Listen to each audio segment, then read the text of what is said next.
जय गुरुदेव Dutta. Welcome to Om Datta channel. Thank you very much for watching this channel videos. जय गुरु दत्ता. जय गुरुदेव दत्ता. अवधूत चिंतन श्री गुरुदेव दत्ता स्वामी महाराज की जय. దత్త బంధువులందరికీ నమస్కారం అండి. మనము పూర్ణ పరబ్రహ్మ పరమాత్మ అయిన శ్రీ గురుదత్త ప్రభుల గురించి ఎవరికి తెలియని సమాచారంలో భాగంగా వీడియోలు చేసుకొని ఓం దత్త ఛానల్లో పోస్ట్ చేసుకుంటాం కదండి.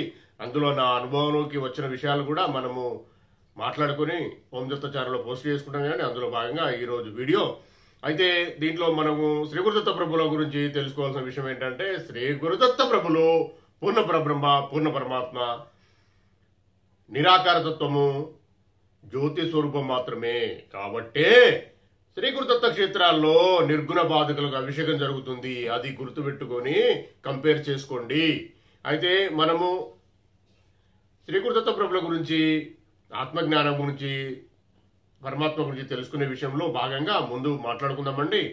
మనము ఇంతకుముందు వీడియోలో స్టార్ట్ చేసిన భాగంగా శ్రీ గురుదత్త ప్రభుల కలియుగ ప్రత్యక్ష ప్రథమ అవతారమైన శ్రీపాద శ్రీవల్లభ చరితామృతం చదువుకొని దానిలో ఉన్న విషయాలు నాకు శ్రీ గురుదత్త ప్రభులు ఇచ్చిన జ్ఞానంతో వారు ఏదైతే చెప్పమని చెప్తున్నారో అది నేను చెప్పడం జరుగుతుందండి. ఆల్రెడీ ఒక వీడియో మనము చేసుకోవడం జరిగింది.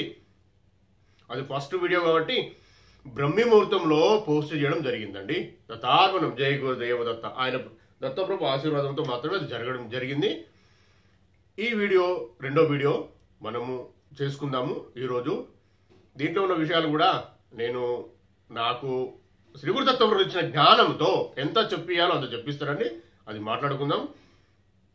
ముందుగా ఈ మనము పారాయణమే స్టార్ట్ చేసిన తర్వాత మీతో మాట్లాడుకుందామండి. జయ గురుదత్త, శ్రీ గురుదత్త. ముందుగా తొందరగా సిద్ధమంగళ సూత్రం కూడా చదువుకుందామండి. సిద్ధమంగళ సూత్రం. శ్రీమదనంత శ్రీ విభూషిత అప్పల లక్ష్మీ నరసింహరాజా జయ విజయీ భవ దిగ్విజయీ భవ శ్రీమదకండ శ్రీ విజయీ భవ. శ్రీ విద్యాధరి రాధ సురేఖ శ్రీరాకీధర శ్రీపాద జయ విజయీ భవ దిగ్విజయీ భవ శ్రీమదకండ శ్రీ విజయీ భవ. మాతా సుమతి వాత్సల్యామృత పరిపోషిత జయ శ్రీపాద జయ విజయీ భవ దిగ్విజయీ భవ శ్రీమదకండ శ్రీ విజయీ భవ. మాతా సుమతి వాత్సల్యామృత పరిపోషిత జయ శ్రీపాద జయ విజయీ భవ దిగ్విజయీ భవ శ్రీమదకండ శ్రీ విజయీ భవ. సత్య ఋషీశ్వర దుహితానందన బాపనార్యనుత శ్రీచరణ జయ విజయీ భవ దిగ్విజయీ భవ శ్రీమదకండ శ్రీ విజయీ భవ. సావితృకాటక చైన పుణ్యఫల భారద్వాజ ఋషిగోత్ర సంభవ జయ విజయీ భవ దిగ్విజయీ భవ శ్రీమదకండ శ్రీ విజయీ భవ. దోచోపాతి దేవో లక్ష్మీగణ సంఖ్యాబోధిత శ్రీచరణ జయ విజయీ భవ దిగ్విజయీ భవ శ్రీమదకండ శ్రీ విజయీ భవ. పుణ్యరూపిణి రాజమాంబసుత గర్భ పుణ్యఫల సంజాత జయ విజయీ భవ దిగ్విజయీ భవ శ్రీమదకండ శ్రీ విజయీ భవ. సుమతి నందన నరహరి నందన దత్తదేవ ప్రభు శ్రీపాద జయ విజయీ భవ దిగ్విజయీ భవ శ్రీమదకండ శ్రీ విజయీ భవ. పీఠికాపురా నిత్య విహార మధుమతి దత్త మంగళ రూప జయ విజయీ భవ దిగ్విజయీ భవ శ్రీమదకండ శ్రీ విజయీ భవ. జయ గురుదేవ దత్త. శ్రీపాద శ్రీవల్లభ ప్రభు సంపూర్ణ చరితామృతము 2వ అధ్యాయము చదువుకొని దానిలో వివరణ తెలుసుకొని మనము సాధన చేసుకోవాలండి. ఆ సాధన మార్గంలో భాగంగానే శ్రీ గురుదత్త ప్రభులు మనకు ఈ విషయం, ఈ జ్ఞానం తెలపడం జరిగింది. ఇది చేసుకొని పారాయణం చేయలేని వారు నా వీడియో విని మీరు సాధన చేయండి మరుసటి రోజు. దత్తార్పణం. జయ గురుదేవ దత్త. శ్రీపాదరాజం శరణం ప్రపద్యే. అధ్యాయం 2. సిద్ధయోగీంద్ర దర్శనం. విచిత్ర వృత్తాంతం. నేను మరుత్వమలైలో కలిగిన వింత అనుభవములను మనసులో మననం చేసుకుంటూ శ్రీపాద శ్రీవల్లభుల వారి దివ్య నామాన్ని స్మరిస్తూ ప్రయాణం చేయసాగినాను. మార్గ మధ్యంలో అనేక పుణ్యక్షేత్రం దర్శించాను. ఎవరిని ఏమీ యాచించకుండానే నాకు భోజనం సిద్ధించేటిది. ఇది ఒక అపూర్వ అనుభవము. పాండ్య దేశంలోని కదంబవనం చేరేటప్పటికి నా శరీరంలో బరువు క్రమక్రమంగా తగ్గుతున్నట్లు అనిపించింది. ఆ ప్రాంతంలో మహాప్రభావం కలిగిన శివలింగం ఉన్నది. ఈశ్వర దర్శనం అయిన తర్వాత నా కాళ్ళు బరువెక్కసాగాయి. నేను శివాలయంలోని కొంతసేపు ఆగి తిరిగి ప్రయాణం చేయసాగాను. దగ్గరలో ఏదో ఆశ్రమం కనిపించింది. దానిలో శ్రీ సిద్ధేంద్ర యోగి అనే మహాత్ములు ఉన్నారు. వారి పాదపద్మములకు ప్రణామమిల్లిన తదుపరి నా శరీరం దూదిపింజం కంటే కూడా తేలిక అయింది. నేను శరీరం ఉన్నాను అనే జ్ఞానం ఉంది. అయితే శరీరం యొక్క బరువు దాదాపు శూన్యం అనిపించింది. కర్ణాతరంగులైన మహాగురువులు ప్రేమతో నా శిరస్సు నిమిరి శ్రీపాద శ్రీవల్లభ దర్శన ప్రాప్తిరస్తు అని ఆశీర్వదించారు. శ్రీ సిద్ధవరేణ్యులు ఈ విధంగా సెలవిచ్చారు. నాయనా, నీవు దర్శించిన శివలింగం మహామహిమాన్వితమైనది. పూర్వం దేవేంద్రుడు అనేక మంది రాక్షసులను జయించాడు. అయితే ఒక రాక్షసుడు తప్పించుకొని పారిపోయి తపస్సు చేయసాగాడు. తపస్సులో ఉన్న రాక్షసుని నిర్దాక్షిణ్యంగా దేవేంద్రుడు చంపివేశాడు. ముని హత్య పాతకము వలన దేవేంద్రుడు కళావిహీనమైపోయాడు. తన పాప ప్రక్షాళన కోసం అనేక పుణ్యస్థల దర్శనం చేశాడు. పాండ్య దేశంలోని ఈ కదంబవనం నందలి శివలింగం మహాశక్తివంతమవుట వలన ఇంద్రుడు కదంబవనం చేరేసరికి అతనిలో నివసిస్తున్న పాపాల సమూహము అకస్మాత్తుగా తొలగిపోవడం ఆశ్చర్యాన్ని కలుగజేసింది. ఈ క్షేత్రంలో ఏదో గొప్పతనం ఉన్నదని నలుమూలలా పరిశీలించగా శివలింగం కనిపించింది. భక్తితో అతడు అర్చించి ఆ స్వయంభు శివలింగానికి ఆలయం నిర్మించాడు. అది దేవేంద్ర ప్రతిష్ఠితమైన శివలింగము. సమస్త పాపహరణం, సర్వమంగళప్రదం. విశేష పుణ్యవంతులైన వారికి మాత్రమే ఆ శివలింగ దర్శనం సాధ్యము. అయితే శ్రీదత్తప్రభుల భక్తులకు ఆయచితంగా ప్రయత్నం లేకుండానే పుణ్యపురుషుల సంగమము, పుణ్యస్థల సందర్శనం కలుగుచూ ఉండును. నేను తిరిగి శ్రీ సిద్ధయోగీంద్రుల పాదపద్మములను ప్రణామమిల్లి తిని శ్రీ యోగీంద్రులు నన్ను తిరిగి శివలింగ దర్శనము పొమ్మని నేను తిరిగి ఆ ప్రదేశమునకు వెళ్ళేసరికి అక్కడ బహుసుందరమైన శివాలయం ఉన్నది. అది ఖచ్చితంగా నేను గతంలో దర్శించిన ఆలయం కానే కాదు. నేను అక్కడ విచారించగా అది మీనాక్షి సుందరేశ్వరుల ఆలయమని, నేను ఉన్నది మధురానగరం అని తెలిసినది. నేను దేవతామూర్తుల దర్శనం చేసుకుని శ్రీ సిద్ధ యోగీంద్రుల ఆశ్రమం వద్ద వెళ్లి తిని ప్రాంతమంతయును జన సమూహంతో నిండి ఉన్న పట్టణ ప్రాంతంగా కనిపించినది. ఎంత వెతికినను శ్రీ సిద్ధ యోగీంద్రుల ఆశ్రమం కనిపించలేదు. నేను శ్రీపాద శ్రీ వల్లభుల దివ్య నామస్మరణ చేయుచు నాకు తోచిన దిక్కుగా పోసాగి తిని సూర్యాస్తమం ఆయను. చీకటి పడుచుండెను. నా వెనకాల నుండి కాంతి ప్రసారమగుట నన్ను వెంబడించి వచ్చుట గమనించి తిని నేను తిరిగి వెనుకకు తిరిగినప్పటికీ 3 తలల కలిగిన పెద్ద సర్పం ఒకటి వచ్చుచుండెను. 3 తలలకును 3 మనులున్నవి. ఆ మనుల నుండి కాంతి ప్రసారం జరుగుచుండెను. నేను బహవిల్వుడనైతిని. నేను ఆగిన ఎడల ఆ దివ్య సర్పం కూడా ఆగుచుండెను. నా గుండెల లోతు నుండి అప్రయత్నంగా శ్రీపాదుల వారి దివ్యనామ స్మరణ వచ్చుచుండెను. అప్రయత్నంగానే నా నోటి నుండి శ్రీపాదుల వారి దివ్యనామం ఉచ్చరించబడుచుండెను. నేను ఎట్టకేలకు శ్రీ సిద్ధ యోగీంద్రుల ఆశ్రమం చేరి తిని ఆ దివ్య స్వరూపం దాని కాంతి అదృశ్యమాయను. ఆ సిద్ధ యోగీంద్రులు నన్ను అత్యంత కరుణతో ఆదరించి తిరిగి వేడి వేయించిన శనగలను, అరటి ఆకులు నాకు ప్రసాదంగా ఇచ్చిరి. నేను కడుపార భుజించి తిని నేను భోజనం చేయుచున్నను గుండె దడ తగ్గలేదు. శ్రీ సిద్ధ యోగేంద్రులు ప్రేమతో నా కుడి రొమ్మును నిమిరి, తదుపరి ఎడమ రొమ్మును నిమిరి, తదుపరి తమ దివ్య హస్తంతో నా శిరస్సును సూచించిరి. నేను గుండె దడ తగ్గుట గమనించి తిని నా ఊపిరితిత్తుల నుండి ఏదో దుష్ట వాయువు బయలుపెట్టుచున్నట్టు అనిపించినది. నా మనసు నందు నిండి ఉన్న చెడ్డ ఊహలు, దుష్ట సంకల్పములు బయటకు పోవచ్చున్నట్లు అనిపించినది. నా శరీరం అంతటయు ఉష్ణము ఎచ్చి శరీరమంతయును మత్తులో నిండినట్టు ఉండెను. శ్రీ దత్తుని మహిమ, శ్రీపాదుల అనుగ్రహము సంపాదించడం వలన యోగ్యతలు ఏమొస్తాయి? ఏ యోగ్యత గల వారికి ఇవి లభిస్తాయి. శ్రీ సిద్ధ యోగేంద్రులు ఈ విధంగా సెలవిచ్చిరి. నేను మొట్టమొదట దర్శించిన శివలింగం, తదుపరి దర్శించిన సుందరేశ్వరుడు వేరువేరు కాదు. నీకు ఈ రకమైన అనుభవం ప్రసాదించమని శ్రీ దత్తాత్రేయ వారి ఆజ్ఞ కనుక ప్రసాదించడమైనది. కాలమును వెనుకకు త్రిప్పి దేవేంద్రుడు ప్రతిష్ఠించిన మూర్తిని, అప్పుడు ఉన్న యథార్థములైన పరిసరాలను నీకు చూపించడమైనది. నీవు దర్శించు సృష్టి అని భావించుడే మాయ, అంతయును చైతన్య స్వరూపం. శ్రీ దత్తప్రభుల సంకల్పం వల్ల భవిష్యత్తు వర్తమానంగా మారవచ్చును, వర్తమానం భూతకాలంగా మారవచ్చును.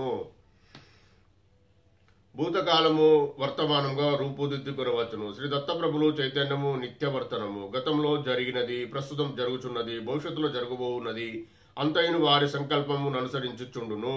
ఒక విషయం జరుగుట గాని, జరగకుండా ఉండుట గాని, వేరొక వినూత్న పద్ధతిలో జరుగుట గాని శ్రీ దత్తప్రభు యొక్క సంకల్పమే ప్రధానము. ఏ మహాసంకల్పములో సృష్టి స్థితి లయములు జరుగుచున్నవో ఆ మహాసంకల్పం యొక్క స్వరూపమే శ్రీ దత్తాత్రేయులు. వారే ప్రస్తుతం శరీరధారి అయి శ్రీపాద శ్రీవల్లభులుగా ఈ భూమండలమున అవతరించిరి. శ్రీ పీఠికాపుర వాస్తవ్యులు వారిని సరిగా గుర్తించలేదు.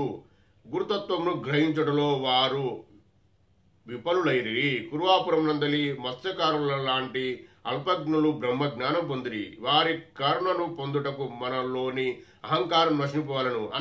అన్ని రకముల మదమును క్షీణించవలెను. అప్పుడే వారి శక్తి అనుగ్రహము యథార్థ స్థితి అవగాతమగును. దేవేంద్ర ప్రతిష్ఠితమైన శివలింగమును ధనుంజయుడను వ్యాపారి గమనించెను. అది రాజము నేలు కులశేఖర పాండ్యునకు విన్నవించెను. శివాజ్ఞానుసారం కులశేఖర పాండ్యుడు దాన్ని అభివృద్ధి పరిచి అక్కడ నగరం నిర్మించి మధురా నగరమని నామకరణం చేసెను. వాని కుమారులైన మలయధ్వజ పాండ్యుడు సంతాన ప్రాప్తికే పుత్ర కామేష్టి చేయగా ఆ యజ్ఞకుణం నుండి అయోనిజగా 3 ఏళ్ల పసిబాలిక ఆవిర్భవించెను. ఆమె మీనాక్షిదేవి. ఆమె సుందరేశ్వరుని వివాహమాడెను. శివజటం నుండి ఆవిర్భవించిన వేగవతి నది ఈ మధురా నగరం మరింత పవిత్రమవుచున్నది. మహావిష్ణు స్వయంగా కన్యాదానం చేసి మహావైభవోపేతంగా మీనాక్షి సుందరేశ్వరుల దివ్య కళ్యాణం జరిపించెను. నాయనా శంకరభట్టు, నీపై శ్రీవల్లభుల అపార కృప విశేషముండుట చేతన ఇచ్చటకు రాగలిగితివి అని సెలవిచ్చెను. నేను నా యొక్క అదృష్ట విషయంలో ఆశ్చర్యపడుతూ శ్రీవల్లభుల దివ్య శ్రీచరణములను వదలకూడదనియో ఎప్పుడు కురువాపురంకు చేరుద్దునా అనియో మనసులో తహతలాడు కలుగుచుండెని. శ్రీ సిద్ధయోగిందులు ఈ విధంగా సెలవిచ్చిరి. నాయన సృష్టి అందలి ప్రతి వస్తువు నుండి ప్రకంపనలు కలుగుచుండును. ఎంతో వైవిధ్యమున్న ఈ ప్రకంపనముల వలన ఇతర వస్తువులతో ఆకర్షణ వికర్షణ కలుగుచుండును. పుణ్యకార్యము వలన పుణ్యరూపమైన ప్రకంపనలు స్థూల సూక్ష్మ కారణశీరణములందు కలుగుచుండును. పాప కర్మముల వలన పాప రూపమైన ప్రకంపనలు కలుగుచుండును. పుణ్య విశేషం వలన పుణ్య పురుషులతో సమాగము, పుణ్యస్థలముల దర్శనముతో పుణ్యకర్మలందు అనురక్తి కలిగి పుణ్యము వృద్ధి చెందుచుండును. పుణ్యం వృద్ధి నుండి పాపం క్షీణించిన గాని శ్రీ దత్తప్రభునందరి నిశ్చల భక్తి కుదరదు. కాలకర్మ కారణ వశంన రకరకములైన సంఘటనలు జరుగుచుండును. ధనుంజయుడు అను వ్యాపారి ఇంద్ర ప్రతిష్ఠితమైన ఆ శివలింగమును గురించి వర్తమాన కులశేఖర పాండ్యుకు తెలియజేయుట చేత మహాపుణ్యము చెందెను. ఆ పుణ్య ప్రభావం వలన ఆంధ్రదేశం నందు బృహశిలా నగరం రాజైన కుసుమశ్రేష్ఠిగా జన్మించి సాక్షాత్తు జగన్మాతను బిడ్డగా పొందెను. నందీశ్వరుని అంశతో అంబిక యొక్క సోదరునిగా విరూపాక్షుడు కుసుమశ్రేష్ఠి దంపతులకు జన్మించెను. శ్రీ దత్తప్రభులు తమలోని ఒక అంశను విరూపాక్షుడిలో నిక్షిప్తపరిచిరి. బృహశిలా నగరమందు జన్మించిన అంబిక గతంలో తాను ఇచ్చి వాగ్దానం అనుసరించి వాసవిగా పేరు పొందెను. శ్రీ వాసవి కన్యకా పరమేశ్వరి దేవి సాక్షాత్ అంబికయనియు తిరుమూర్తాత్మక దత్తాత్రేయ స్వరూపులైన శ్రీపాద శ్రీవల్లభ ప్రభులు సాక్షాత్తు శ్రీమన్నారాయణుడని కేవలం జ్ఞానులు మాత్రమే తెలుసుకొనగలరు. శ్రవణ శుద్ధ పూర్ణిమ దినమున అంబిక శ్రీపాద శ్రీవల్లభుల రక్షాబంధనము గావించును. ఇది దైవరహస్యము, సామాన్య నరులకు తెలియజెప్పకూడనిది. అయినాను శ్రీవల్లభుల ఆజ్ఞ చొప్పున నీకు తెలియజేసిది. ఆ రోజున అంబిక యొక్క ఆలయములందు గాని దత్తక్షేత్రములందు గాని అర్చనమూర్తులను ఎవరు దర్శించినను విశేష పుణ్యఫలను పొందుదురు. శివకేశవులు అభేదము, వారిని భేద దృష్టితో ఎవరు చూచినా విశేష పాప ఫలితం పొందెదరు. ఏకాదశి నాడు సమస్త విధములైన పాపములు అన్నమును ఆశ్రయించి ఉండును. ఆ రోజున ఉపాసించి ద్వాదశి నాడు యోగ్యుడైన బ్రాహ్మణులకు అన్నం పెట్టిన మహాఫలము సిద్ధించును. అయితే ద్వాదశి నాడు అన్నదాత తాడు ఉపాసించు అన్నం పెట్టిన ఉత్తమ ఫలం పొందును. పుణ్య సంపదనతో పాటు అతని పాపం కూడా నశించును. ఏకాదశి నాడు ఉపాసించి ద్వాదశి నాడు యోగ్యుడైన బ్రాహ్మణులకు అన్నం పెట్టి తాను కూడా భుజించిన మధ్యమ ఫలమును పొందును. అతని పుణ్యము లభించునే కాని పాపం నశించదు. ఏకాదశి నాడు ఉపాసించి ద్వాదశి నాడు సద్బ్రాహ్మణులకు అన్నం పెట్టక తాను మాత్రమే భోజనం చేసిన అల్ప ఫలములు పొందును. అతని అల్ప పుణ్యం మాత్రమే లభించును, పాపం నశించదు. నా యొక్క పుణ్యఫల విశేషము నేమని వర్ణింపగలను. నేను శ్రీ సిద్ధయోగేంద్రులను ఈ విధంగా ప్రశ్నించితిని. మహాప్రభు, శ్రీ అంబికా వాసవి నామమున ఎందులకు ధరించవలసి వచ్చినది? ఎవరికి ఇచ్చిన వాగ్దానం అనుసరించి ఈ విధంగా వాసవి కన్యక పరమేశ్వర దేవి అయ్యను నాయందు కృప వహించి తెలుపవలసిందని ప్రార్థించి తిని. అందుకు శ్రీ సిద్ధయోగేంద్రులు మందహాసం చేసిరి. నాయన, నీకు పవిత్రమైన జ్ఞానానుబంధమైన వాక్కుల వినుటయందు మిక్కుటమైన ఆసక్తి కలదని గ్రహించి తిని. దైవరహస్యంలో జిజ్ఞాసులకు, అరువులకు, యోగ్యులైన వారలకు మాత్రమే చెప్పవాలని ఆంక్షయున్నది. అయోగ్యులకు, తర్క వితర్కము చేయువారలకు, నాస్తికులు చెప్పరాదు. దైవరహస్యంలో దైవలీలలను నిందించడం మహా పాపహేతువగును. శ్రీమన్నారాయణునకు ఉపేంద్రుడను పేరు కూడా కలదు. ఒక పర్యాయము ఇంద్రుడు శ్రీమన్నారాయణ స్వామి ఉపేంద్ర నామధేయము వహించడం వలన మీరు నాకు సోదరులైరి, అంబిక కూడా నాకు సోదరి కావాలను కదా, నా నామధేయమును స్మరణకు తెచ్చి రీతిగా ఆమెను నాకు నామధేయం ఉండవలను కదా అని ప్రశ్నించాను. దానికి శ్రీమన్నారాయణ మందహాసం చేసి, అవును, నీ యొక్క వాదన తర్కసంగతంగానే ఉన్నది. ఈ విషయం అంబికనే ప్రశ్నింపమనను. కాలము గడుచుచుండెను. దానవులను హతమార్చిన దేవతల గర్వోన్మత్తులైరి. వారికి గర్వభంగం కలుగు సమయంన ఆసన్నమాయను. దైవము యక్ష రూపంలో పొందెను. దానిని సమీపించిన వాయువుతో ఆ యక్ష స్వరూపము ఒక తురము అచ్చట వేచి దాన్ని కదల్పమనను. వాయువు ఆసక్తుడాయను, అన్ని దహింపజాలడాయను. ఆ విషయం దేవగణములు పరాభవింపబడెను. దేవేంద్రుడు మాత్రం అది యక్ష స్వరూపం కాదని పరతత్వం అని గ్రహించెను. పరతత్వమును ఇతరులకు గుర్తించిన చేత శ్రేష్ఠుడాయను. అందువలన ఇంద్రనామమును పొందెను. ఆ పరతత్వము అంబిక రూపం ధరించెను. ఇంద్రుడు అనేక విధములైన స్తోత్రం చేసెను.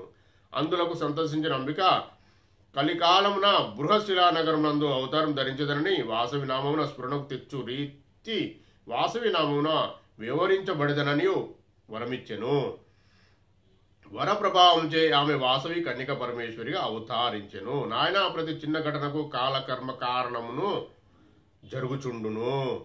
దైవలీలలు అనూహ్యములు, అచింత్యములు. శ్రీమన్నారాయణుడు శ్రీకృష్ణుడుగా దేవికి వాసుదేవులకు జన్మించటకు ముందు అంబిక యోగమాయగా అవతరించినది. కంసుడు చంపబోవు ఆకాశం నందు దివ్య దేహకృతిని ధరించినది. శ్రీకృష్ణ అవతారం నందు మేనమామల వాత్సల్య భక్తిని పొందిన ప్రభువు శ్రీపాద శ్రీవల్లభ అవతారం వాటిని పొందెను. ఎవరైతే శ్రీవల్లభుని తమ బిడ్డగా భావించి ఆరాధించదరో వారి గృహములందు శ్రీవల్లభుడు అదృశ్య రూపమున పసిబిడ్డ వలె సంచరించుచుండెను. ఎవరైతే శ్రీ వాసవి కన్యక పరమేశ్వరి దేవిని తమ బిడ్డగా భావించి వాత్సల్య భక్తితో ఆరాధించదరో వారి ఇంట ఆమె దివ్య శిశువుగా అదృశ్య రూపమున తిరుగాడుచుండును. పవిత్ర హృదయములైన సాధకులకు ఆమె కాలి అందేలు గల్లు గల్లుమని శబ్దము సుశ్రావ్యముగా వినబడును. ఇది కలియుగము నందు పరమసత్యము, సందేహము వలదు. ఇంకా నీవు విశ్రమింపుడు సదా శ్రీపాద శ్రీవల్లభుల స్మరణ గావించుకొనుము. అనేక జన్మల నుండి కూడబెట్టుకున్న పాప సముదాయమంతా భస్మీపటం గావింపబడును అని ఆశీర్వదించెను. నేను కూడా అలసి ఉండుటచే గాఢంగా నిద్రపోయి తిని.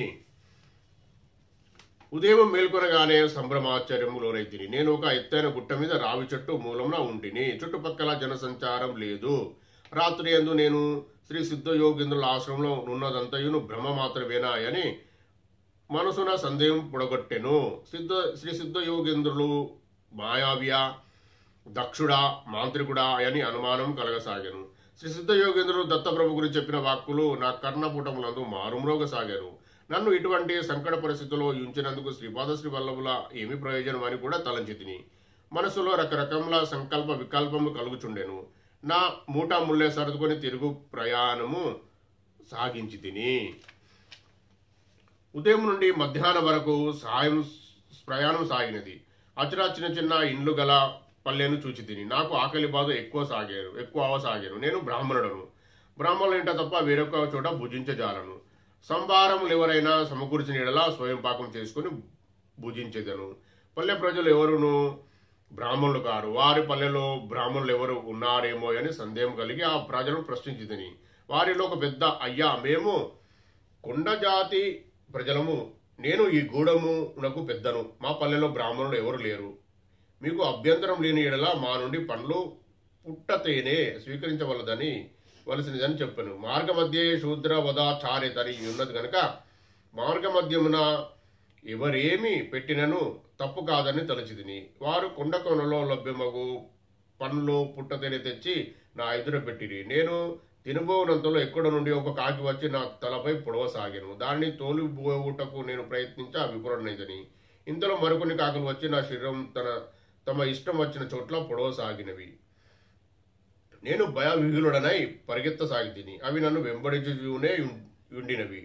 ఆ పల్లె ప్రజలు ఎవరు నాకు సహాయం చేయువారు లేకపోయిరి. నాతో గతంలో మాట్లాడిన పల్లె పెద్ద ఇట్లనను, ఆహా, ఏమి విడ్డూరము! మా ప్రాంతం నందలి కాకులు ఎవరిని హాని చేయవు. నీకు హాని చేయుటకు ఇంత ఉగ్ర రూపం ఉన్నందున మాకెంతో ఆశ్చర్యంగానున్నది. నీవు ఎవరైనా సిద్ధపురుషులను నిందించుటయో అవమానించుటయో చేసిది ఉన్నావు. వారి శాప ఫలితంగా ఇటువంటి శిక్షలు పొందుచున్నావు. మేము అడ్డుకున్న ఎడల ఋషీశ్వరుల ఆగ్రహమునకు గురి కావాల్సి వచ్చును. అందుచేత దైవలీలలు ఘటనాక్రమము మార్చుటకు ప్రయత్నించము అన్యదా భావించవలదు అని మిన్నకుండెను. నాకు సమకూర్చబడిన పండ్లు పుట్టతేనె నేను స్వీకరించలేకపోతిని. నా శరీరమంతయు రక్తసిక్తమాయెను. నేను పరుగు పెట్టుచున్నాను. కాకులు నన్ను వెంటాడి మరీ హింసించినవి. నా దుర్దశకు ఎంతగానో చింతించితిని.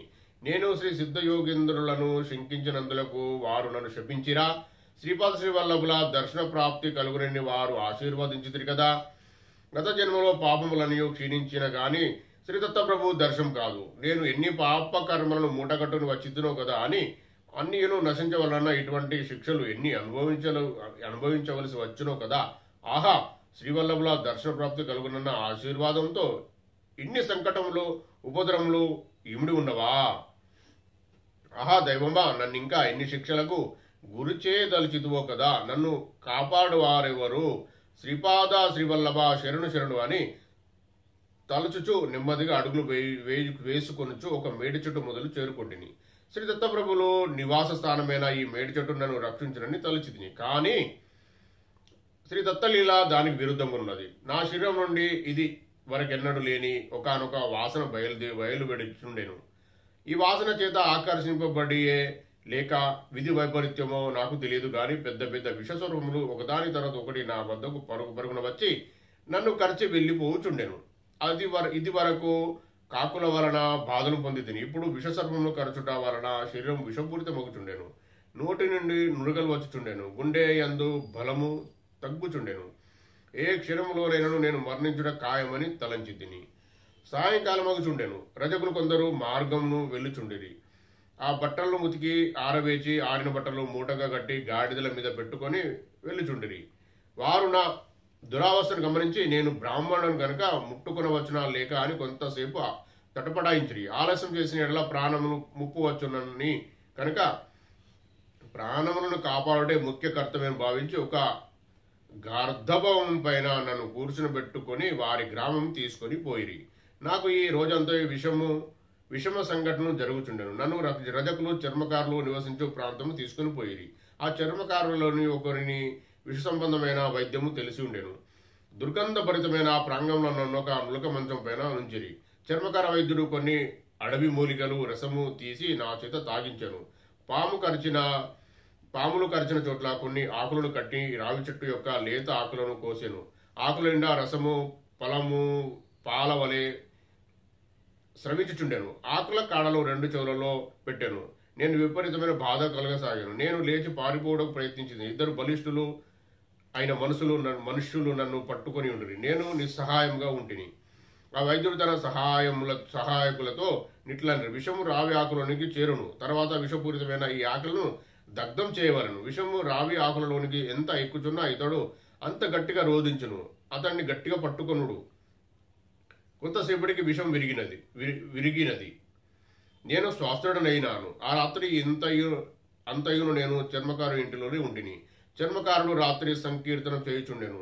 దత్త దిగంబర శ్రీపాద వల్లభ దత్త దిగంబర అని సంకీర్తనం చేయుచుండెను. నేను మంచం మీద పడుకొని ఉన్నాను.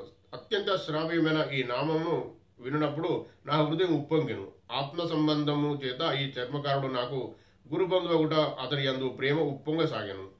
మరుక్షణంలోనే నేను ఉత్తమ కులమైన బ్రాహ్మణ వంశం నందు జన్మించిన వాడినని అతడు అంతకులుడని చర్మకారుడని బాధ కలుగజొచ్చెను. శంకర భట్టుకు చర్మకారుని ఉపదేశము. సంకీర్తనానంతరం అతడు నా వద్దకు చేరెను. అతని కనులలో కరుణారసము పొంగి పొర్లుచుండెను. అతని నేత్రద్వయము ఆత్మానుభూతిని సూచించున్నట్లు ఉండెను. అతడు యోగి గాని కాడు కదా అని మనమును సందేహం పొడచూపెను. అతడు నా వైపు ఇట్లా చెప్పసాగాను, అయ్యా, నా పేరు వల్లభదాసు.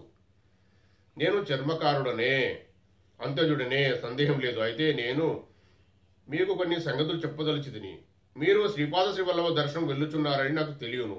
మీరు కాకుల చేతను సర్పముల చేతను ఎందుకు బాధపడినారో నాకు తెలియను. మీ పేరు శంకరభట్ట అని కూడా తెలియను అనెను.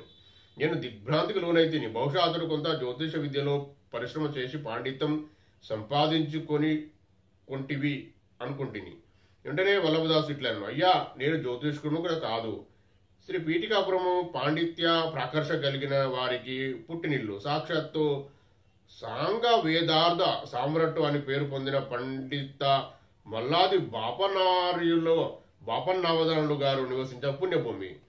వేదములు ఏ పరతత్వము గురించి వర్ణించినప్పుడు నీతి నీతి అని అలసిపోయినో ఆ తత్వమే శ్రీపాద శ్రీవల్లభులుగా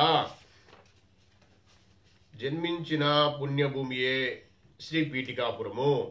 శుష్క వేదాంతం, అర్థం లేని తర్క వితర్కము శ్రీపాద శ్రీవల్లభుల అనుగ్రహమును పొందజాలవు. శ్రీవల్లభుల కరుణ పొందుటకు పాండిత్య ప్రాకర్ష్య ఆవశ్యకతమే లేదు. పైగా పాండిత్య జనిత అహంకారం వలన వారి నుండి మనం ఎంతో దూరంగా విసిరివేయబడుదుము. నిన్ను పొడిచిన కాకులు గత జన్మలో పీఠికాపురం నివసించే మహా పండితులు. వారు శ్రీపాద శ్రీవల్లభుల దివ్యతత్వం గుర్తించలేక, వారిని దత్తప్రభు గమనించలేక జీవితమంతా వ్యర్థం గావించుకొనిరి. వీరు వేదములు తలక్రిందుగా అప్పచెప్పగలరు, కాని ఫలితమేమి? క్రమంగా ఘన జట స్వాధ్యాయము అను మాటలను పలుకుట్టు వారు తమ అహంకారము ప్రదర్శించుకొనిరి. వారు చనిపోయిన తర్వాత స్వర్గలోకము పోయిరి. ఇంద్రుడు వారిని ఎంతగానో కొనియాడెను. ఆహా, మీరు క్రమాంతములు, మీరు ఘనాపాటి, మీరు జటి, ఓహో, మీరు తర్క ప్రవీణులు. ఎంతటి భాగ్యము, ఎన్ని వందల మార్లు, ఎన్ని వేల మార్లు వేదం వల్ల వేసి ఉండిరి. ఎంత పుణ్యమో, ఆహా, పుణ్య విశేషము చేతనే మీరు ఇంద్రలోకంలో రాగలిగితిరి అని పొగడతలతో ముంచెత్తను. ఇంద్రలోకమందలి సమస్తములైన వారలు వీరిని ఎంతగానో పొగిడిరి. అయితే వీరికి ఆకలిచే నకరకలాడెను. స్వర్గమున అమృతం లభించును అని వారి వలన ఆకలి దప్పులు ఉండవని వీరు విని ఉండిరి. వీరి బాధను ఎవరు పట్టించుకునకపోవడచే దేవేంద్రుడనే స్వయంగా అడిగిరి. దానికి ఇంద్రుడు ఇట్లు సమాధానం చెప్పాను, వేదము ప్రభు యొక్క ఉచ్ఛ్వాస నిశ్వాసలు. ప్రభువు అనంతుడు, మరణరహితుడు. అందుచేత వేదములు కూడా అనంతములైనవి. సర్వధర్మములకును మూలము వేదములే. వేద పఠనం వల్ల మీరు ప్రభువును స్తుతించితిరి. దానికి ప్రతిగా ఫలంగా దేవతలమైన మేము కూడా మిమ్మల్ని ఎంతగానో స్తుతించుచున్నాము. లేకపోయినా ఇంద్రుడంతటి వాని నుండి స్తుతించబడ సాధ్యమా? మీకు భోజనం కావాలన్నా మీరు ఇతరులకు భోజనం పెట్టి ఉండవలెను. ఒక గింజను మీరు దానం చేసిన దేవతలమైన మేము దాన్ని 1000 గింజలు చేసి ప్రతిఫలంగా మీకు ఇవ్వగలము. అసలు మీరు దానమే చేయనప్పుడు మేమేమీ చేయగలము? మీరు వేదోచ్చారణ చేసినందువలన అనంత ఫలం కలిగినది. మీరు ఇంద్రలోకం ఉన్నంత కాలము వరకు మీరు స్వేచ్ఛగా ఉండవచ్చును. ఆ తదుపరి మరొక లోకము పోవచ్చును. ఈ రకంగా అనంత కాలం దాకా మీరు స్వేచ్ఛగా ఉండవచ్చును. ఇంద్రుని యొక్క ఈ వచనం విని వారు సంకట పరిస్థితిలోనైరి.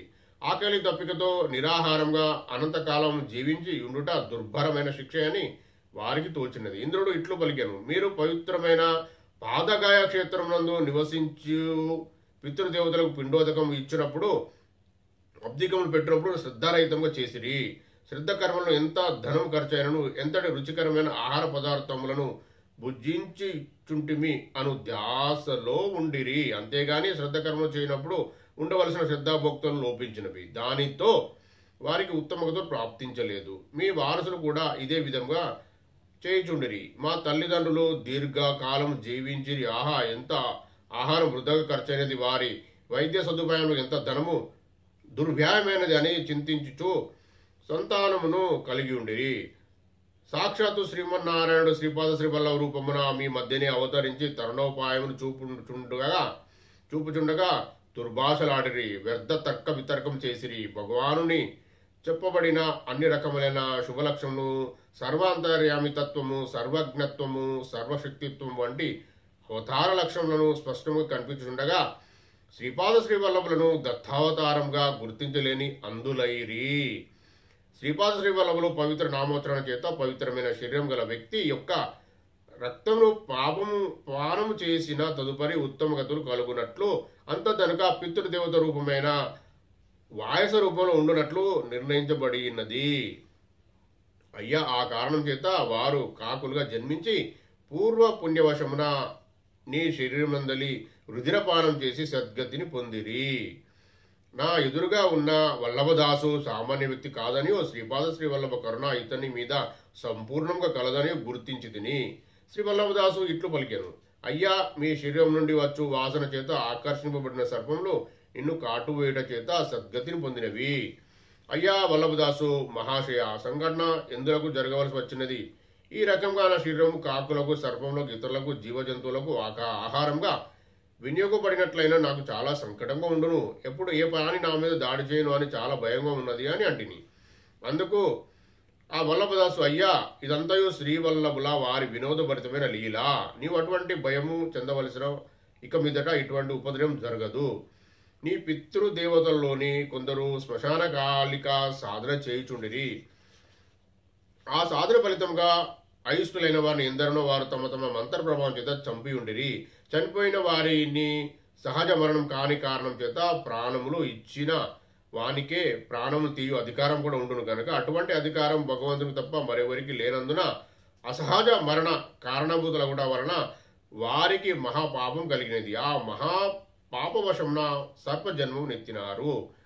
అయితే వారి వంశంలో నీవు జన్మించడం వలన ఆ స్వల్ప పుణ్యవశంన నీ రుధిరము వారికి కూడా కొంత సంబంధితమై ఉండటం వలన ఈ సంకట జరిగినది. వారికి ఉత్తమ గతులు లభించినవి. అయ్యా, బ్రాహ్మణుడు సత్యాన్వేషిగా ఉండవలెను. క్షత్రియుడు ధర్మమునకు బద్ధుడై ఉండవలను. వైశ్యుడు వ్యవసాయంబు, గోవులను రక్షించుట, క్రయ విక్రయాదులు కుశల వ్యవహారమును సల్పడవలెను. కావున శాంతి స్వరూపుడై ఉండవలను. శూద్రుడు ప్రేమ స్వరూపుడై సేవలను సల్పవలను. అయితే భగవదానుగ్రహ ప్రాప్తికి జాతి, కుల, ధనిక భేదమేమీ ఉండదు. బ్రాహ్మణుడు క్షత్రియ ధర్మం పాటించు రాజు కావచ్చును. క్షత్రియుడు బ్రాహ్మ జ్ఞానము ఉపేక్షించినప్పుడు బ్రాహ్మణ ధర్మం అనుసరించవచ్చును. వైశ్యుడు కుష్మశ్రేష్ఠి క్షత్రియ ధర్మమును పాటించి రాజరికం చేయలేదా? క్షత్రియ ధర్మానుసారం ఆత్మగౌరవం పాటించు సందర్భంలో తమ వారితో సహా అగ్నికి ఆహుతి కాలేదా? మానవుడు ఏ కులంలో జన్మించినను తాను అనుసరించు ధర్మం బట్టి కర్మను సల్పవలెను. శత్రువును చంపుట బ్రాహ్మణ ధర్మ ప్రకారము దోషమైనది, క్షత్రియ ధర్మము ప్రకారము విహితమైనది. శత్రువును వంచన చేత జయించుట వైశ్య ధర్మం ప్రకారం సులభమైనది. ఘర్షణ చేత శత్రువును ఓడించుట శూద్ర ధర్మం ప్రకారము సబబైనది. నీవు బ్రాహ్మణుడవు, సత్యాన్వేషివి కావున అహింస నీకు పరమధర్మం, కాని కషాయవానికి కాదు. మనము చేయు కర్మ వలన ఫలితము సక్రమంగా ఉండవలనన్నా మనం అనుసరించు ధర్మమునకు తగ్గట్టుగా ఉండవలను. నీవు ప్రస్తుతం రోగగ్రస్తుడవు గనక వైద్యుని వద్ద ఉండుట శ్రేయస్కరము. వీతం గనక నా వద్దకు రప్పించబడితివి. నీవు చిన్నప్పుడు విష్ణుమూర్తి ధ్యాన శ్లోకం పఠించు వినోదంగా నీ తోటి వారితో వదురుచుండేడి వాడవు. శుక్లాంబరధనం విష్ణు శశివరం చతుర్భుజం ప్రసన్నవదనం ధ్యాయేత్ సర్వ విఘ్నోపశాంతయే అనే శ్లోకమును తప్పుడు అర్థం వినోదం కోసం చెప్పుచుండేడి వాడవు. శుక్లాంబరధం అనగా తెల్లబట్టలు ధరించున్నది అనియు, విష్ణు అనగా అంతటా ఉండున్నది అనియు, శశివర్ణం అనగా బూడిద రంగులో కూడిది అనియు, చతుర్భుజం అనగా 4 కాలు కలిగినదనియు, ప్రసన్నవదనం అనగా ఒండ్రు పెట్టిననియు, ప్రసన్నమైన ముఖము కలిగినదనియా అటువంటి గాడిదను సర్వ విఘ్నములు శాంతించుటకు ధ్యానించుచున్నాను అని చెప్పేడి వాడు. అయ్యా శంకరభట్టు శ్రీదత్త ప్రభు బహు చమత్కారి. నీవు వినోదం కోసం చేసిన తప్పుడు పనులను కూడా ప్రభు తన విధానంలో సరిదిద్దును. నిన్ను రజకుల తమ గాడిద మీద తీసుకొని వచ్చిరి. దుమ్ము దులితో నీవు బూడిద రంగులోని ఉంటివి. నడవలేక ఒక్కొక్క పర్యాయం 2 చేతులకు నేలకు ఆంచి నడిచి వచ్చితివి. నీవు సర్పములు బారి పడకుండా ఉండగలవు అని భావించి చతుర్భుజుడివై ఆయాసపడుతూ మేడి చెట్టు వద్దకు వచ్చినను గండమును తప్పించుకోలేకపోతివి. బాధతో విలవిలాడకపోయిన ఎడల నీవు ప్రసన్న వదనుడవే. ఆఖరికి నీవు చర్మకారుల పల్లెకు చేర్చబడితివి. నిన్ను ఈ రకమైన దురావస్థల పాలు చేయుటలో శ్రీవల్లభుల వినోదంతో పాటు నీకు గుణపాఠమును నేర్పుటలో పాటు నీచ జన్మల నుండి వారికి విముక్తి కలిగించబడినది. నీవు వినోదంగా తోటి బాలుర విష్ణు ధ్యాన శ్లోకమును చెప్పుచుండేటి వాడు ఆఖరికి అంత్యజుడైన నా చేత ఉపదేశమును వినేడి పరిస్థితికి వచ్చిదివి. ఇప్పుడు నీవు ఇచ్చట నున్నను, రేపు నీవు నీ సాటి కులస్తుల ఇంట ఉండవచ్చు. ఇప్పుడు జరిగిన ఈ సంఘటనను వారికి పొరపాటును కూడా చెప్పినను వారు నేను తమ కులం నుండి వెళ్లివేయుదురు. కనుక శ్రీపాద శ్రీవల్లభులు మనకు ప్రతి క్షణం గమనిస్తూనే ఉంటారని తెలుసుకోవలసినది. శ్రీ వల్లభదాసుని హితబోధతో నాలోని బ్రాహ్మణ అహంకారం తగ్గినది. వల్లభదాసు అంత్యజుడన్న భావం పోయి అతడు కూడా ఒక రక్త సంబంధికుడే అన్నంత సోదర ప్రేమ కలిగేది.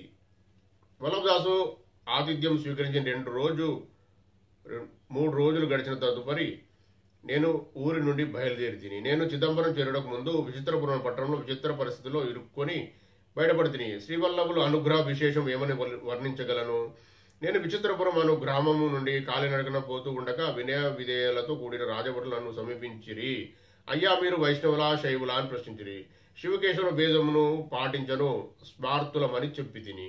మేము శివకేశవులకు భేదం పాటించమని వారని కాస్త శైవం వైపు మొగ్గు చూపే వారమని ఆదిశంకరుల దక్షిణాంనాయ పీఠమైన శృంగేరి అందలి శంకరాచార్యుల వారు మా గురువుల అగుదరని చెప్పి తిని.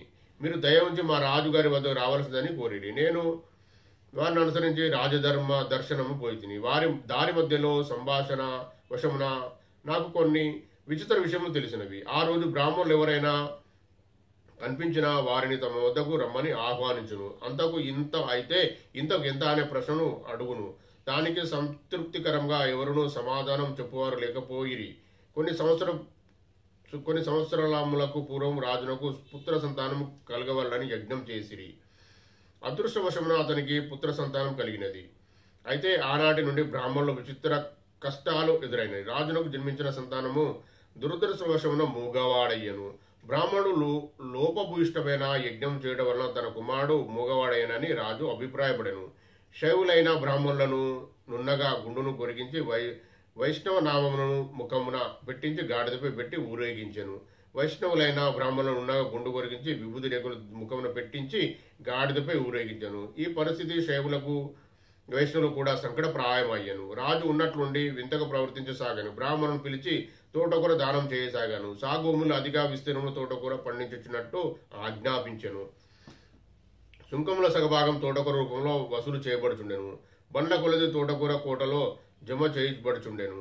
బ్రాహ్మణులకు తినలేనంత తోటకూర దానం చేయబడుచుండెను. తోటకూరను వండుకొని తిన తర్వాత వారికి ఎప్పుడు అల్పాహారము కావలసినను వచ్చి తోటకూరలో వండిన తోటకూరను తినవలసి వచ్చేటిది. అన్నం వండుకొని తినుటాయు తక్కిన వంటకము భుజించడం బ్రాహ్మణులకు నిషేధింపబడెను. బ్రాహ్మణులు మాత్రం ఏమి చేయగలరు? తర్కములో పండితులమనియు, వేదాంతంలో పండితులమనియు, పురాణ ఇతిహాసంలో పండితులమనియు విర్రవీగేడి బ్రాహ్మణులు అందరూ తమ తమ అహంకారం విడిచి మౌనంగా తమ దురావస్థను బాపమని దైవమును దీనంగా ప్రార్థించుచుండిరి. బ్రాహ్మణులందరిలోనూ ఒక దత్తభక్తుడు దత్తోపాసకుడు ఉండెను. శ్రీ దత్తాత్రేయుడు స్మరణ మాత్రమున ప్రసన్నగును, తమ దురావస్థను శ్రీ ప్రభువుకే బాపగలడని చెప్పాను. అందుచేత బ్రాహ్మణులందరూ మండల దీక్షను పూని శ్రీ దత్తాత్రేయుల వారిని ఆరాధించసాగిరి. తన కుమారుడు మూగవాడగుట వలన మూగ భాషను రాజు ప్రోత్సహించవలనని తలిచెను. ఆ రాజగురువును చూచి మూగ భాషపై గ్రంథం రాయమని ఆదేశించాను. ఆ రాజగురు గతంలో చాలా గర్విష్గా ఉండెను. ప్రస్తుతం దయానీయమైన పరిస్థితులు ఉండెను. రాజగురువు మూగ భాషపై విస్తృత పరిశోధనలు చేయసాగెను. శంకరభట్టు మహారాజు సంవాదం. నన్ను రాజసముఖంన నిలబెట్టిరి. నేను ముచ్చెమటలు పోయిచుండెను. శ్రీపాద శ్రీవల్లభులను ఎంతటి పరీక్ష చేయుచుంటరి అని తలంచితిని. శ్రీపాదుల నామ మనసులో అవిశ్రాంతంగా జపించుంటిని. నాలో గతంలో ఎన్నడూ లేని ధైర్యం కలగసాగాను. నన్ను రాజు అందరినీ ప్రశ్నించినట్లే నన్ను కూడా అంతకు ఇంత అయినా ఇంతకు ఎంత అగును అని ప్రశ్నించను. ఇంతకు ఇంతే అని గంభీరంగా బదిలిచ్చి తిని. రాజు విభ్రాంతుడాయను. రాజు ఈ విధంగా వచించెను. మహాత్మా, నీవు చాలా గొప్పవాడవు. మీ దర్శన భాగ్యం చేత నేను ధన్యుడనైతిని. నాకు ఈ మధ్యనే పూర్వజన్మ జ్ఞానం మేల్కొన్నది. నేను గతంలో జన్మలో బహు బీదవాడైన బ్రాహ్మణును. నా ఇంటిలో తోటకూరను పెంచుచుండెను. అడిగిన వారికి లేదనకుండా తోటకూరను దానం చేసేటి వాడను. తోటకూర దానం పొందిన బ్రాహ్మణులు నాకంటే ధనికులు, అన్నపానంలో లోటు లేనివారు నా నుండి దానం పొందుటకే కాని ఏనాడు నాకు సహకరించలేదు, దయ చూపలేదు. అబ్దికంలో గాని వివాహంలో గాని నన్ను వారి తరపున పంపినప్పుడు విశేష దక్షిణలు సంభావనలు వచ్చేటివి. 100 వంతుల్లో 1 వంతు మాత్రమే నాకిచ్చి 99 వంతులు వారే స్వీకరించేటి వారు.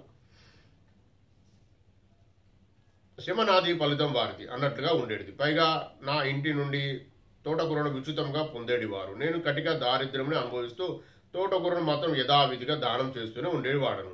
ఆ బ్రాహ్మణుల తోటకూర ఎంతో రుచిగా ఉన్నదని, ప్రతిరోజు తినడం వలన ఏమి హాని కలగదని చెప్పుచుండేటివారు. కాలక్రమం గిరున తిరిగినది. నేను కటిక దారిద్ర్య స్థితిలో ఉండి కూడా తోటకూర దానం చేయడం వలన రాజుగా జన్మించి తిని. నా వద్ద తోటకూర దానం తీసుకున్న బ్రాహ్మణులు నా రాజ్యంలోనూ బ్రాహ్మణులు జన్మించిరి. నేను వారికంటే ఎన్నో రెట్లు ధనవంతుడగుట, శ్రేష్ఠుడగుట జన్మించి తిని.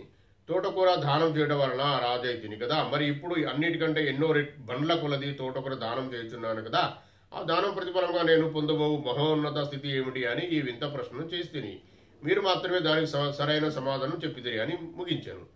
నేను రాజా పూర్వజనుల పరిస్థితులు దృష్ట్యా మీ వద్ద ఉన్న తోటకూర ఎంతో విలువైనది. అయితే ప్రస్తుతం మీరున్న స్థితి దృష్ట్యా అది చాలా అల్పమైనది. మనులు, రత్నములు, బంగారం వంటివి మీ ఈ స్థితిలో దానం చేయదగినవి. అందువలన ఈ స్థితిలో తోటకూర ఎంత దానం చేసినా అందుకు 100 రెట్లు తోటకూర మీకు లభించినే గాని అంతకంటే మరేమీ రాదు. నా మాటలు రాజు ఎంతో సంతోషించాను. నేను యథాలభంగా ఇచ్చిన జవాబును రాజు తన స్వీయపూర్వక జన్మ కారణం తెలుపుట నా మనసులో ఊరట కలిగించినది. శ్రీచరణు కృపా విశేషమున గాడిదను అద్రోహించేడి గండము తప్పినదని భావించి తిని. శుక్లాంబరధరం విష్ణుమను పవిత్ర శ్లోకం తప్పుడు అర్థం వినోదం కోసం చెప్పిన దానికి ఇది వరకే గాడిదను అద్రోహించడం జరిగినది. ఇప్పుడు చాలా అవమానకర పరిస్థితిలో గాడిదను ఎక్కేడి గండం తప్పించినందుకు శ్రీపాదుల వారికి మనస్సులోనే నమస్సులు అర్పించి తిని.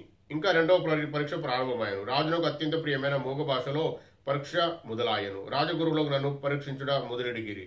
రాజగురువులు తమ వేళ్లను చూపుచూ 1, 2 అని సైగలు ప్రశ్నించారు. నేను ఒక్కడివే వచ్చిచున్నావా లేక మరొకరెవరైనా తోడున్నారా అను అర్థంతో రాజగురువులు అడుగుతున్నారనుకొని ఒక్కడినే వచ్చిద్దనని నేను వేలు చూపించిదను.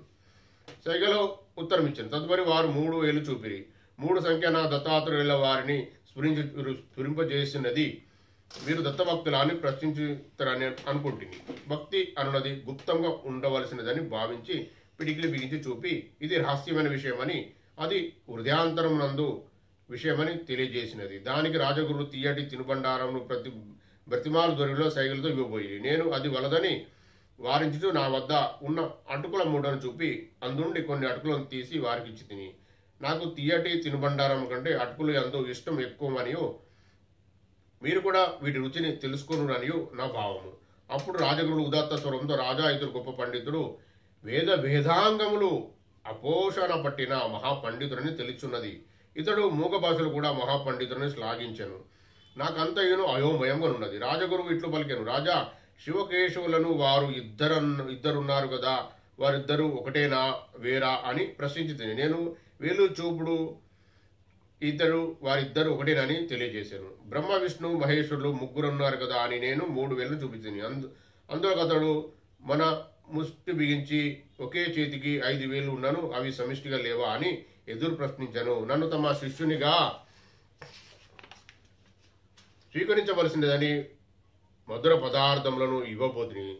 తనకు అటువంటి శిష్య ప్రశ్నల గోళ ఏమీ లేదని, కుచేరుని వలె తమ సంతుష్టితో జీవించే వ్యక్తిని తెలియజేయచ్చు. నా అభ్యర్థనలు కాదని తన వద్దనున్న అటుకులు నాకు ఇచ్చాను అని తెలియజేశాను. నేను దిగ్భ్రాంతుడనైతిని. ఆహా, లోకంలోని మనస్సులో వాటి ఆలోచనలు అర్థం చేసుకుని పద్ధతులు ఎంత అభిన్నమైనవనియో ఆశ్చర్యపోయి. ఇంకా 3వ పరీక్ష, ఆఖరి పరీక్ష. రాజగురు చమకంలోని పనసలను చదువుతూ వాటి అర్థంను వివరించవలమనను. శ్రీవల్లభులను తలుచుకొని నాకు తోచిన రీతిగా వ్యాఖ్యానించింది. అయితే శ్రీ వ్యాఖ్యానం సభలోని పండితులను ఎంతగానో ఆలరించినది. నేనిట్లు వ్యాఖ్యానించిదిని. ఏకచమే అనగా 1, త్రిశ్చనమే అనగా 1, 3 కలిపి వర్గమూలం కనుగొనగా ఉండును. పంచమచ్చమే అనగా 4నకు 5 కల్పగా 9 వచ్చును. దాని వర్గమూలము 3 అగును. సప్తచమే అనగా ఇందాక వచ్చిన 9కి 7 కలపగా 16 వచ్చును, దాని వర్గములో 4. నవచమే అనగా ఇందాక వచ్చిన 16 9 కలపగా 25 వచ్చును, దాని వర్గమూలం 5. ఏకదశమి అనగా ఇందాక వచ్చిన 25నకు 11 కలపగా వచ్చిన 36నకు వర్గమూలం 6. త్రయోదశమి అనగా 36నకు 13 కలపగా వర్గమూలం కనుగొన్న 7 వచ్చును. పంచదశమి అనగా 49కి 15 కలపగా 64 వచ్చును, దాని వర్గమూలం 8. సప్తదశమి అనగా 64నకు 17 కలిపిన 81 వచ్చును, దాని వర్గమూలం 9. నవదశమి అనగా 81కి 19 కలపగా 100 వచ్చును, దాని వర్గమూలం 10. ఏకవిషం చితే అనగా 100కు 21 కలపగా 121 వచ్చును, దాని వర్గమూలం 11. త్రయోభింగ్ తిష్టమే అనగా 121కి 23 కలపగా 144 వచ్చును, దాని వర్గమూలము 12. పంచభింగ్ శతిష్టమే అనగా 144కి 25 కలపగా 169 వచ్చును, దాని వర్గమూలము 13. సప్తభింగ్ శతిష్టం అనగా 169కి 27 కలపగా 196 వచ్చును, దాని వర్గమూలం 14. నవభింగ్ శతిష్టమే అనగా 196కు 29 కలపగా 225 వచ్చును, దాని వర్గమూలము 15. ఏకాత్రి ఇంశతిచ్యుత్ అనగా 225కి 31 కలపగా 256 వచ్చును, దాని వర్గమూలం 16. త్రయోవింగ్ శతిష్టమే అనగా 256కి 33 కలపగా 289 వచ్చును, దాని వర్గమూలం 17. పంచవింగ్ శతిష్టమే అనగా 289కి 35 కలపగా 324 వచ్చును, దాని వర్గమూలం 18. సప్తత్రింగ్ శతిష్టమే అనగా 324కి 37 కలపగా 361 వచ్చును, దాని వర్గమూలం 19. నవవింగ్ శతిష్టమే అనగా 361కి 39 కలపగా 400 వచ్చును, దాని వర్గమూలము 20. నా వాక్యానము నాకే ఆశ్చర్యము తోచినది. ఇది అంతయును సృష్టి పరమాణువుల యొక్క రహస్యము. ఇది కణద మహర్షికి తెలియను. పరమాణువుల సూక్ష్మ కణముల సంఖ్యాభేదమును బట్టి వివిధ ధాతువులు ఏర్పడును. శ్రీపాద శ్రీవల్లభుల కృపా విశేషం వలన విచిత్రపురం నుండి విచిత్రంగా బయటపడి తిని శ్రీపాద శ్రీవల్లభుల వారికి జయం జయము. 2వ అధ్యాయం సంపూర్ణం. దత్త దిగంబర శ్రీపాద వల్లభ దత్త దిగంబర దత్త దిగంబర జై గురుదత్త దత్త దిగంబర జై గురుదేవ దత్త. 2వ అధ్యాయం సంపూర్ణమైంది కానీ దత్తమృదయ వల్ల సంపూర్ణమైంది. దత్తార్పణం. జయ గురుదత్త. మనము ఇంతకుముందు మాట్లాడుకున్న విషయంలో భాగంగానే శ్రీ గురుదత్త ప్రభుల గురించి పరమాత్మ పరబ్రహ్మ అనే విషయము నేను చాలా వీడియోలో చెప్పడం జరిగింది. ఇది మనకు శ్రీ గురుదత్త ప్రభులు ఇచ్చిన ఆశీర్వాదంలో భాగంగా మనకు చెప్పడం జరిగిందంటే, మనము శ్రీ గురుచరితామృతం కానీ శ్రీపాద శ్రీ వల్లభ చరితామృతం కానీ చదువుతూ సాధన చేస్తే మనకు సాధన అలవడుతుంది. సాధనలో మనకు ఫిక్స్ అవుతుంది. అంటే మన ఆత్మ, మన మనసు, చిత్త అన్న ఏ చాంచల్యం కాకుండా స్థిరమవుతుంది అన్న విషయం శ్రీ గురుదత్త ప్రభులు మనకు తెలియజేయడం జరిగింది. అది మీకు చెప్తున్నా. నేను ఎప్పటి నుండో చెప్తున్నా ఎన్నో వీడియోలలో. అయితే సరే, చేయలేకపోయాను కాదు, ఇప్పటికే చేసేవారు చాలా సంతోషం, అదృష్టవంతులు.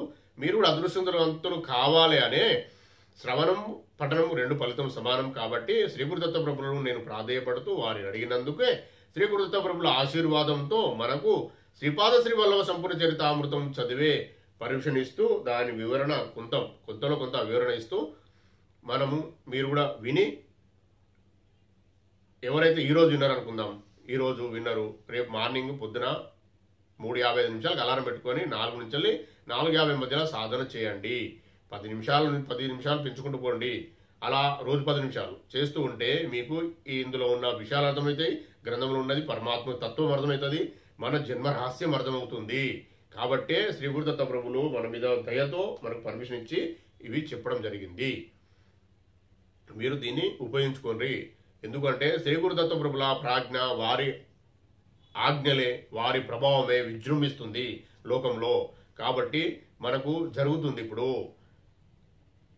సత్యలోకం వచ్చే కొరకు అన్ని ఓపెన్ అయిన దారులన్నీ. దానిలో భాగంగా మనం ఇక్కడ ఉన్నవారి అందరము మనము ఈ శరీరంలో జీవం ఉన్నంత వరకు మనం సాధన చేసుకొని వారు చెప్పే విషయాలు స్వీకరించాలండి. స్వీకరిస్తే మనకు వారి దయ కలిగి మనము ఉత్తమ గతిలో వెళ్లే కొరకు, ఉత్తమ జన్మలోకి వెళ్లే కొరకు మనకు అవకాశం వస్తుంది. దీన్ని ఉపయోగించుకోండి.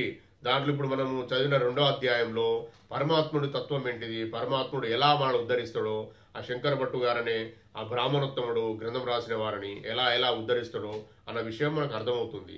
ఇందులో కులమత భేదాలు లేకుండా ఎలా జరుగుతుంది, ఎలా దానం చేయాలి, అన్నదానం చేస్తే ఉపయోగం ఏంటిది అన్న విషయం అందులో ఉందండి.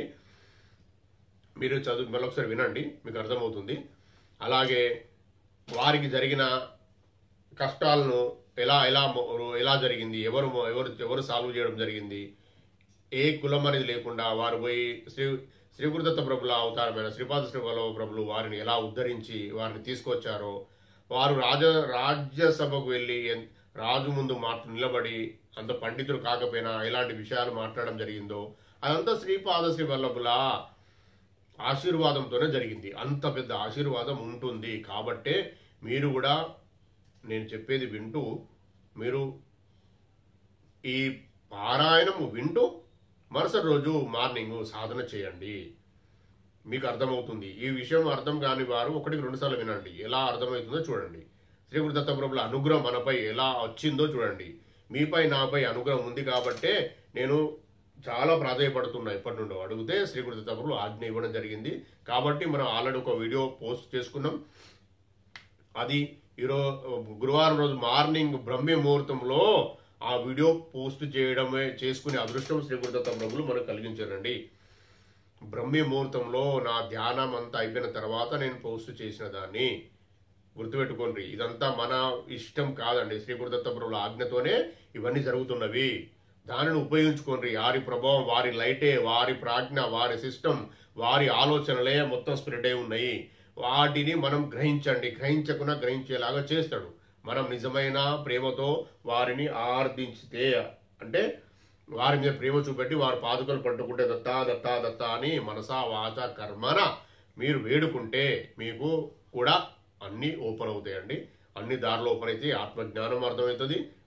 మీరు మీ జన్మ రహస్యం ఏందో అర్థమవుతుంది. ఇప్పుడు ఆ గ్రంథంలో ఉన్న విషయాలు ఎన్ని నాకు తెలిసినాయో కొంతే తెలుస్తుందండి. అందరికి అన్ని తెలియవు. మీరు మళ్ళీ 2-3 సార్లు వినండి, మీకు అర్థమవుతాయి. మళ్ళీ మొత్తం ఇవన్నీ చదువుతూ కొద్ది అర్థమవుతా ఉంటే నేను చెప్తా ఉంటా.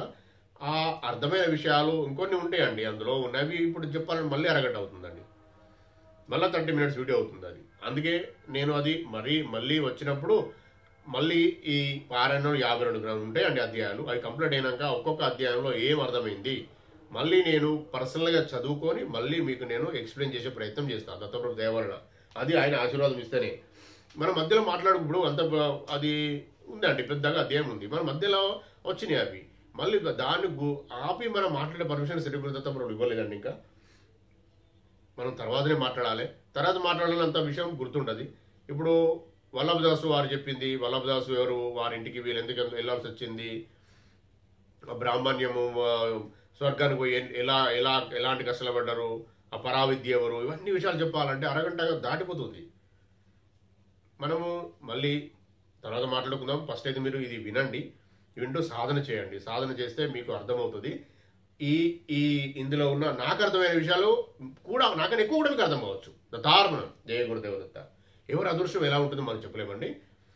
ఎవరు ఇక్కడ గొప్ప వాళ్ళు ఎవరు లేరండి. ఎవరి పూర్వజన సుకృతంతోనే అవన్నీ జరుగుతూ ఉంటాయి.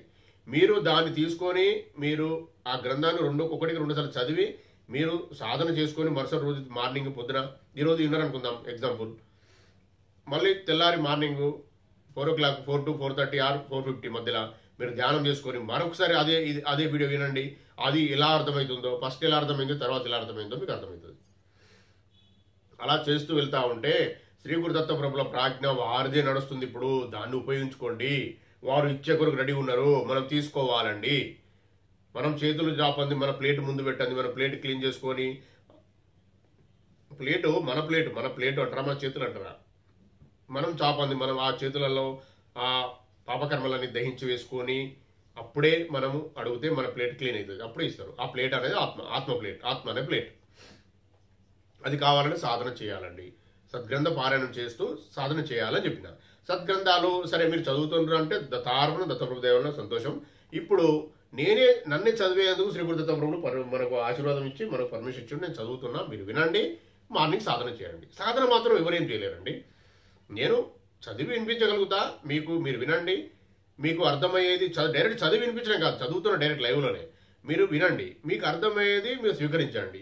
సాధన మాత్రం మీరే చేసుకోవాలండి, దానికి ఎవ్వరూ రానండి, ఎవరు సహకరించరు. ఒంటరిగా చేయాలి. మీకు చాలాసార్లు చెప్పినా నేను, సాధన అనేది ఒంటరిగా మాత్రమే చేయాలి. దానికి ఎవరు గ్రూప్ లాగా ఉండి చేసుకునేది కాదు, ఎవరికి వారే చేసుకోవాలి. ఒంటరిగా ఏకత్వంలోకి వచ్చి చేయాలి.